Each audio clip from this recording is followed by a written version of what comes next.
Dad's silent revenge. The whiskey glass hit my temple with enough force to split skin. Blood dripped onto my white collar as Norman stood there, swaying drunk, pointing at me like I was his hired help. Servants must obey their masters, he slurred. That's when I knew 8 months of patience had bought me nothing but this moment, a drunk man's contempt in my own home. My name is Harold Peterson, I'm 65 years old, and I spent 30 years investigating insurance fraud before I retired. I thought I'd seen every kind of scam, but I never expected to find one sitting at my own dinner table. It started 8 months ago when my daughter Beverly called, voice tight with embarrassment. Could she and Norman stay with me temporarily while he transitioned between sales jobs? Just a few weeks, she promised. They'd been married 3 years, and this wasn't the first time Norman had lost a position. I'd been rattling around in this big house alone since my wife Martha passed 2 years ago, so I said yes. Family helps family, right? Wrong. The first month was tolerable. Norman worked his sales routes, came home tired, kept mostly to himself. Beverly helped around the house, cooked dinner sometimes, tried to bridge the gap between her husband and her father, but by month 2, I started noticing things. The way Norman looked at my furniture like he was appraising it, how he'd comment on the neighborhood property values, little remarks about when this place needs updating or if I owned a house like this. Month 3 brought the drinking. Not alcoholism exactly, but a pattern. Norman would pour himself whiskey after dinner and sit in my living room complaining about his boss, his clients, the unfairness of his commission structure. The complaints grew louder as the glass emptied. Beverly would try to steer him upstairs, but he'd wave her off. I'm talking to Harold, he'd say, though it was more like talking at me. By month 4, Norman had been laid off again. Restructuring, he called it, though. Beverly later admitted they'd cited his performance issues. That's when the real entitlement began. Norman started sleeping until 10, spending his days on my couch, treating job hunting like a part-time hobby. When I'd suggest he might want to expand his search or consider other industries, he'd get defensive. Easy for you to say, Harold, you're retired. No pressure. No bills hanging over your head, but I did have bills.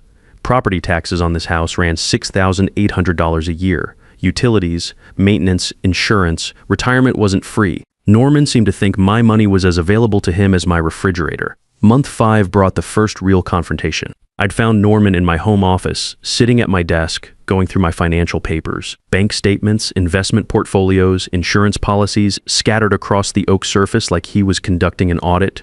What are you doing? I asked from the doorway. He looked up without embarrassment. Just trying to understand the household finances. See what we're working with here. Well, yeah. Beverly and I are family now. We should know where we stand financially. I walked over, gathered my papers, and placed them in my desk drawer. Locked it. You stand financially wherever your own bank account puts you. My finances are my business. That's when his face changed. A flash of something ugly before he caught himself and forced a smile. Sure, Harold, I get it. Just trying to be helpful, but I knew what I'd seen. Norman wasn't viewing me as Beverly's father anymore. He was viewing me as an obstacle between him and my assets. The pattern accelerated through months 6 and 7. Norman would make comments about my old-fashioned way of managing money, suggest I should set up joint accounts for convenience, mention how Beverly worried about my health living alone in such a big house. The subtext was clear. I was getting older, less capable, and they were positioning themselves as my caretakers and inheritors.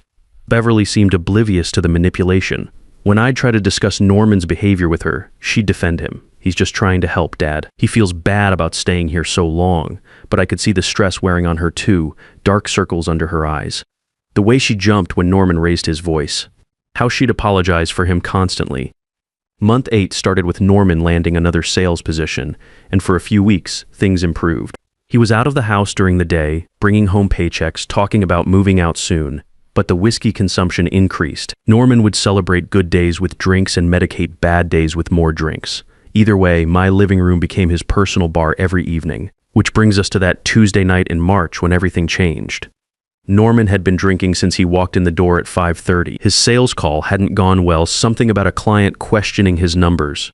By dinner time, he'd worked through half a bottle of Jameson. Beverly tried to get him to eat, but he was more interested in the bottle than her pot roast. Pass the whiskey, Harold, he said during dinner, not bothering to say please. I gestured toward the sideboard behind him. It's right there, Norman. He looked at me like I'd personally insulted him. I asked you to pass it, and I'm telling you where it is. That's when his face flushed red, and he leaned forward across my dining table, the same table where Martha and I had shared 25 years of meals. You know what your problem is, Harold? You sit in this house all day doing nothing while people like me work for a living. Least you can do is show some respect. Beverly tried to intervene. "Norman, please. Dad's been generous letting us stay here," but Norman was beyond reason. He stood up, swaying slightly, pointing his empty glass at me like a weapon. "Generous, he's got $1 million house and more money than he can spend. We're doing him a favor, keeping him company." I stood up slowly, feeling 30 years of courtroom composure settling over me like armor. "There are no servants in this house, Norman. You're a guest here. You might want to remember that." That's when he threw the glass. The crystal caught me right on the temple. Pain exploded across the side of my face as whiskey sprayed everywhere and ice cubes scattered across my hardwood floor. Beverly gasped and jumped up from her chair. Norman stood there looking shocked at what he'd done, like his own hand had betrayed him. I touched my temple and felt the warm blood. Looked at my fingers red and sticky. Then I looked at Norman, really looked at him, and made a decision that would change everything. Get him out of my sight.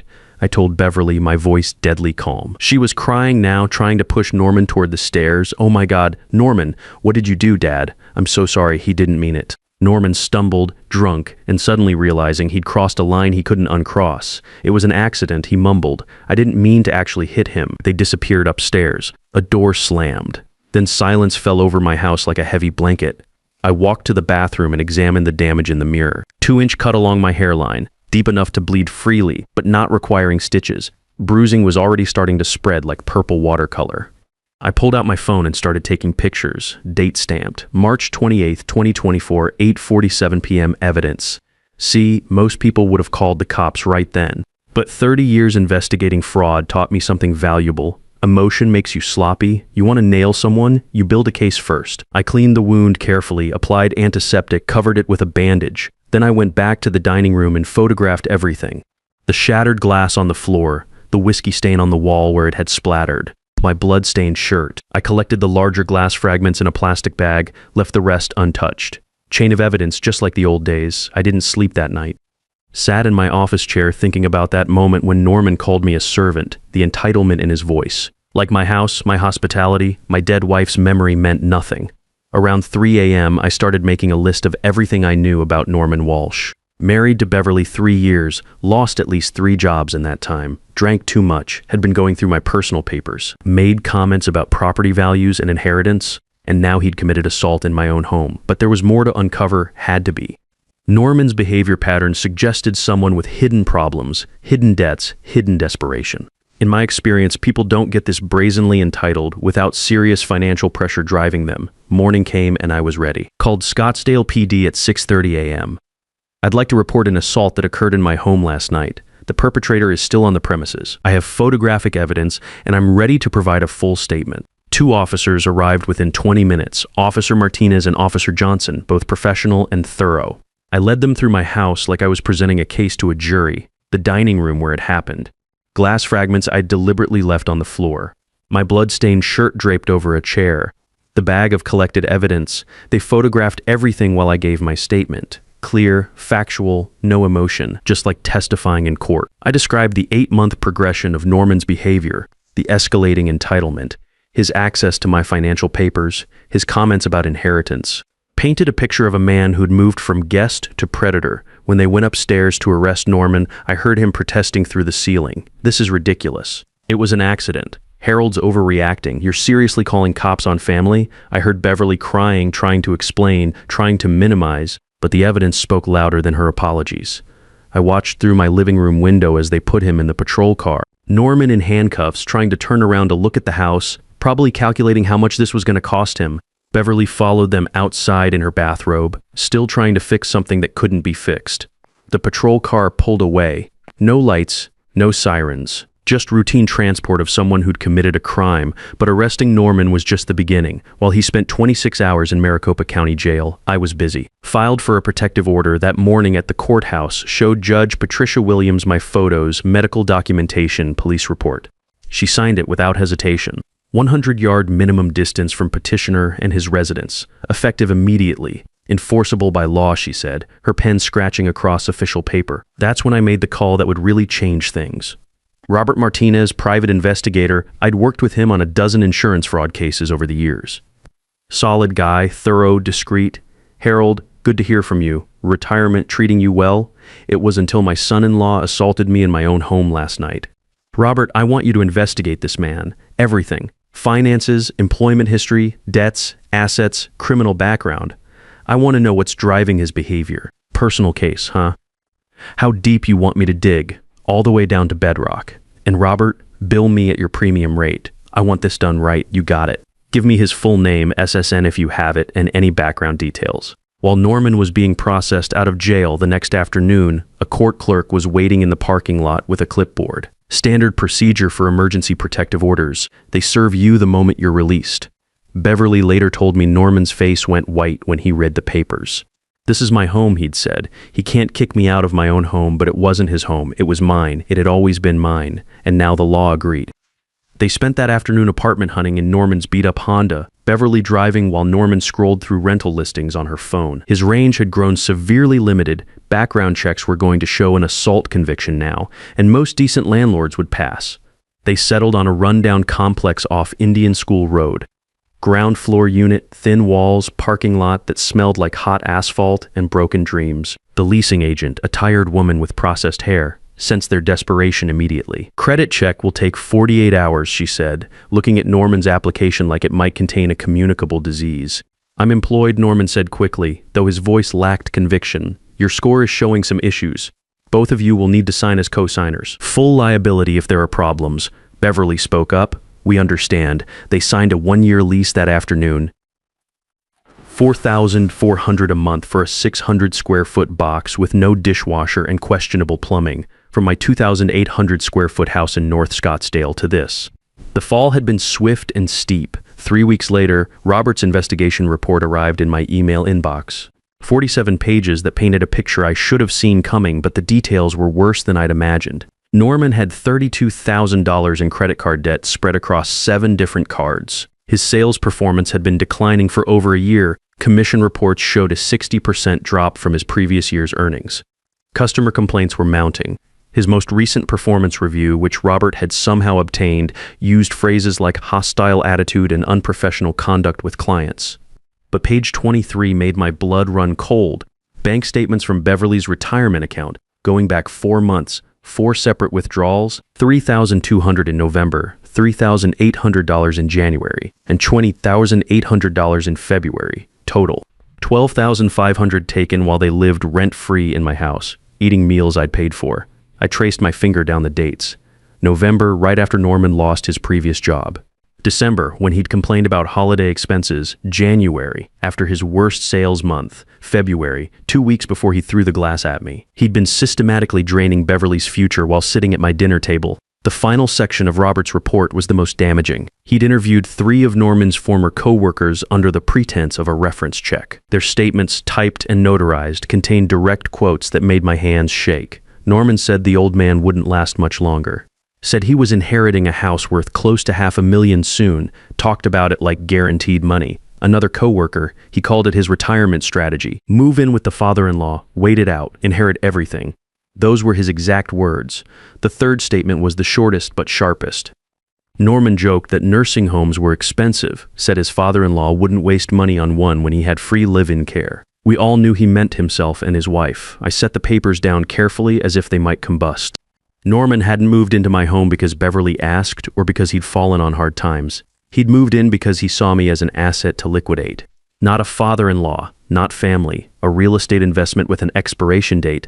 That afternoon I drove to Patricia Reeves' law office. Patricia had handled Martha's will and my estate planning for 15 years. Sharp woman, early 60s, who'd seen enough family drama to sink a battleship. Harold, this conditional clause you want is highly unusual, she said, reviewing my handwritten notes. Your daughter inherits everything only if she's legally divorced from Norman Walsh. If she remains married, the entire estate goes to charity. That's going to cause serious family conflict. That's exactly the point, Patricia. She chooses him, she chooses poverty. She chooses herself, she gets security. Her decision, Patricia studied my face for a long moment, then nodded slowly. You're well within your rights. Let me draft this properly. It took 90 minutes to formalize everything. The conditional inheritance was ironclad. Beverly received the house, my retirement accounts, and all remaining assets only if legally divorced from Norman Walsh before my death. Otherwise, everything went to the Arizona Coalition Against Domestic Violence. This is now legally binding, Patricia said, placing the document in a fireproof envelope. Would you like me to notify Beverly? Not directly. Send her a certified letter. Keep it vague but concerning. Estate planning documents have been updated. Conditional terms now apply to inheritance. Consult your attorney for implications. When do you want this sent today? She should receive it tomorrow, 2 days before Norman's court hearing. The timing was deliberate. I wanted Beverly questioning everything when Norman stood before Judge Williams accepting his plea deal. Wanted her wondering about her financial future while her husband faced consequences for his violence. The courthouse was packed the morning of Norman's hearing. I arrived early and claimed a seat in the 3rd row. Perfect sightline to the defense table where Norman would sit. At 9:15, the courtroom door opened and Norman entered with his public defender and Beverly. He wore a suit that didn't fit properly, shoulders too wide, sleeves too long, borrowed from someone with different proportions. His tie sat crooked against his collar. He saw me immediately, and our eyes met across the formal space. His face flushed dark, jaw clenching visibly. Beverly touched his arm, whispered something, guided him to the defense table. He sat but kept glancing backward, unable to help himself. I remained motionless, silent, just existing as a reminder of consequences. The prosecutor, a young woman with a leather briefcase, conferred briefly with the public defender. Papers changed hands, the plea agreement already negotiated. Ready for judicial approval. All rise, the bailiff announced. Judge Williams entered, a man in his 50s, with graying temples and the efficient demeanor of someone who'd seen every permutation of human stupidity. The State of Arizona versus Norman Walsh, case number CR 2024-07428. Counsel, my understanding is we have a negotiated plea. The prosecutor stood. Yes, Your Honor. The state offers the following terms. Defendant pleads guilty to simple assault, receives 18 months supervised probation, fine of $2,500 payable within 60 days, completion of certified anger management program consisting of 26 weekly sessions, and 50 hours community service to be completed within 6 months. Judge Williams turned to Norman. Mr. Walsh, do you understand the charges against you? Yes. The word came out flat, mechanical. Are you entering this plea voluntarily, without coercion? Yes. Do you understand that by accepting this plea, you're admitting you committed assault against your father-in-law in his own home?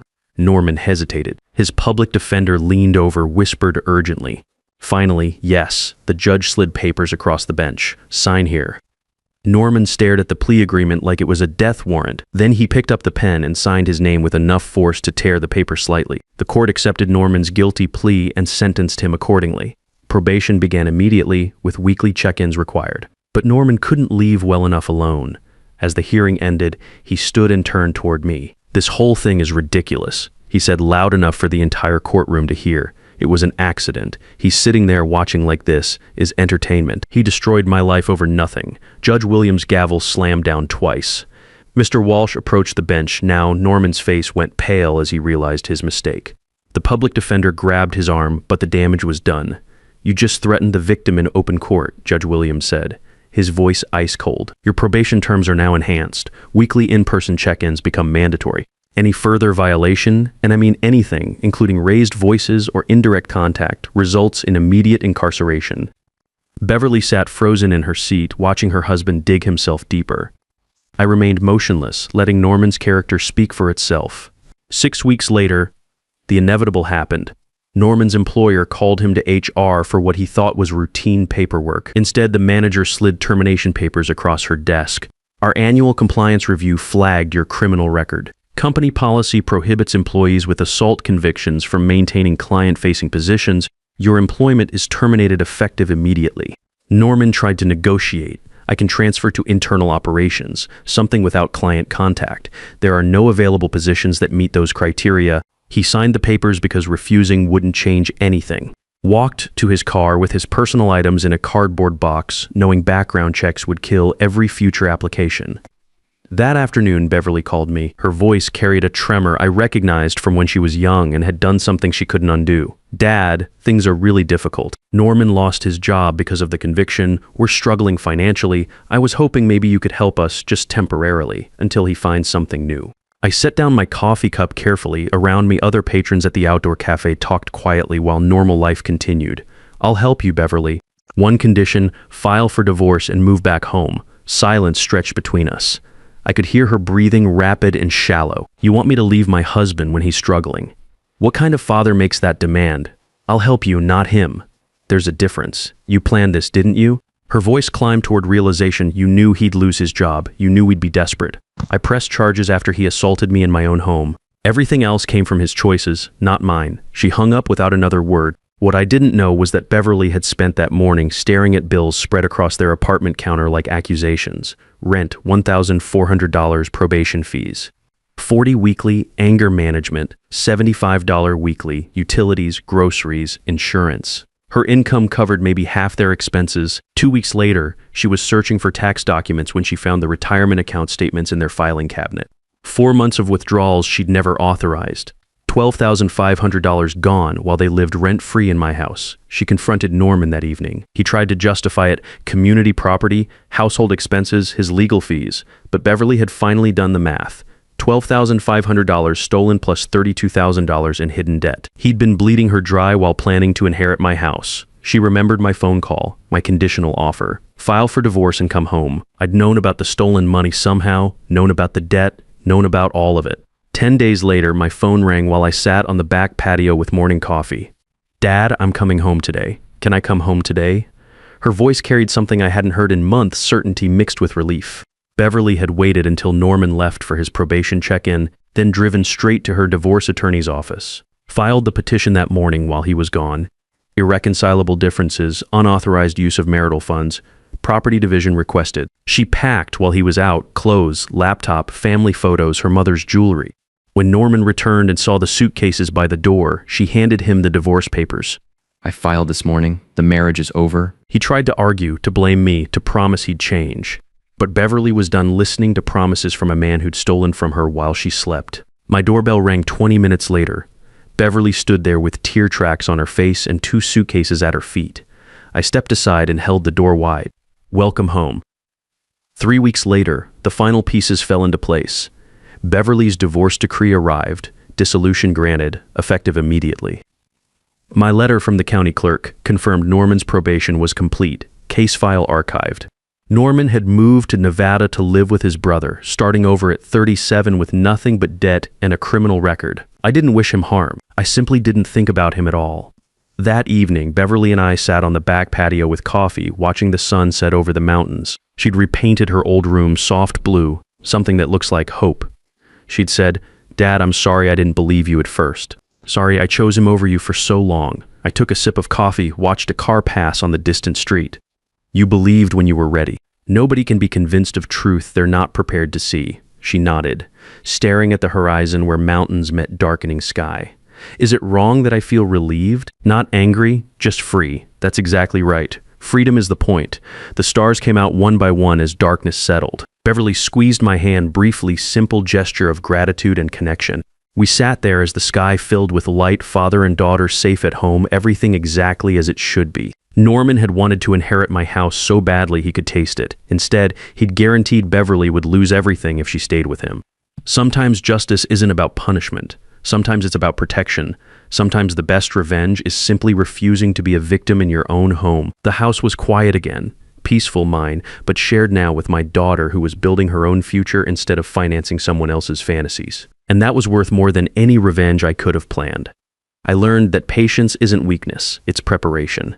And when you've spent 3 decades watching criminals destroy themselves, you know that giving someone enough rope is often the most effective strategy of all. The greatest victory wasn't putting Norman in jail or taking his job away. It was teaching my daughter that she deserved better than a man who saw her as a stepping stone to my grave.